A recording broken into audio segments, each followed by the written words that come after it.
Sans apporter toutes les sources maintenant, car cela serait une longue discussion, je pense que le Hallel doit être récité.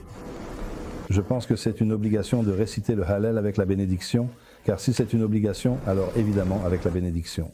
Le matin, aussi bien le 5 Iyar, précisément le 5 Iyar, pas le 3, le 4, le 6, ou n'importe quel autre jour, que l'État décide de célébrer comme jour pertinent. C'était aussi l'avis de notre maître, par exemple, précisément le 5 Iyar. Je pense qu'il avait tout à fait raison à ce sujet. Et réciter le Hallel le 5 Iyar le matin, parce que le Hallel se récite toujours le matin. Le Hallel ne doit pas être récité le soir. Comment le sais-je? Eh bien, encore une fois, c'est parce que la Mishnah le dit. Je suis désolé d'être ennuyeux et de toujours me référer à la Mishnah et d'être aussi pointilleux sur la Mishnah, mais que voulez-vous?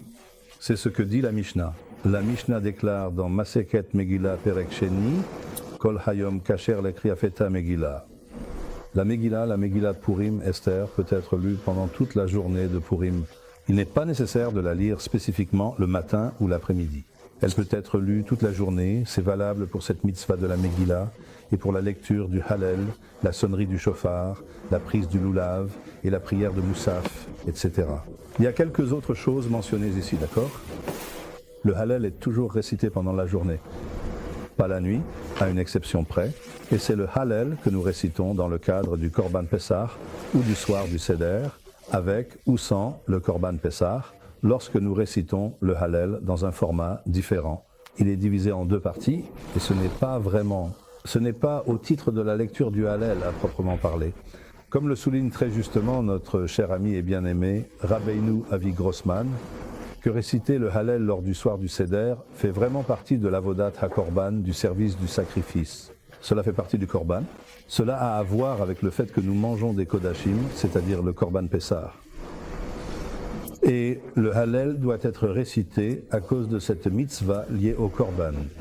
Et même lorsqu'il n'y a pas de Korban, nous continuons à réciter le Hallel, mais c'est un type de Hallel différent. En réalité, nous ne récitons pas de bénédiction sur ce Hallel. Nous ne disons ni Lishkot Hallel, ni Ligmor Hallel.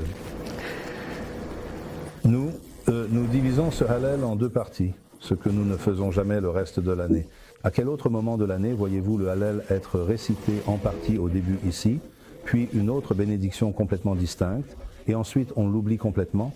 On fait une centaine d'autres choses, et plus tard on reprend là où on s'était arrêté pour terminer le Hallel. Où voit-on une telle chose? Ce n'est évidemment pas au titre de la lecture du Hallel.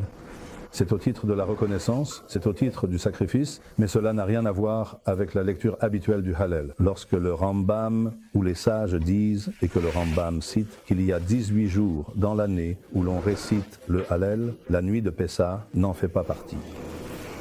C'est vraiment, donc toute cette idée de réciter le Hallel la nuit me dépasse. Le Rav ne pense pas qu'il faille le dire demain non plus, pour la nuit de Pessah. Non, je ne le pense pas, non. Et c'était le minhag. Je n'ai aucun doute que c'était le minhag original des Thémanim, mais ils ne le savent plus aujourd'hui, car ils font autre chose depuis 300 ans. Parce que une fois que la Kabbale est entrée au Yémen, beaucoup de choses ont changé et ils ne s'en souviennent même plus souvent. Ils n'ont même pas de preuve de ce qu'ils faisaient auparavant, ils ne savent pas. Si vous leur demandez aujourd'hui, vous savez, que faisiez-vous il y a 400 ans concernant les téphilines pendant Ol HaMoed? Ils savent juste que dans les générations récentes, ils n'avaient pas l'habitude de mettre les téphilines. Mais si vous lisez le Rambam, il est clair qu'il faut les mettre. Si vous regardez tous les géonim, il est clair que vous le faites.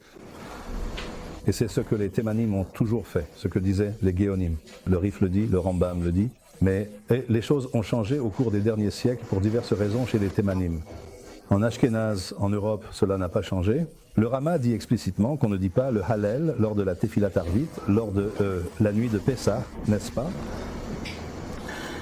Pourquoi? Parce que c'est le minhag. Les Ashkénazes, eux, sont essentiellement têtus. Ils ne changent pas, ce qui est parfois une bonne chose.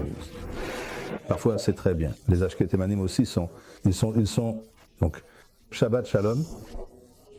S'ils ont un minhag correct sur, et c'est ainsi que cela doit être. Donc, parfois, ils se perdent de toute façon pour diverses raisons.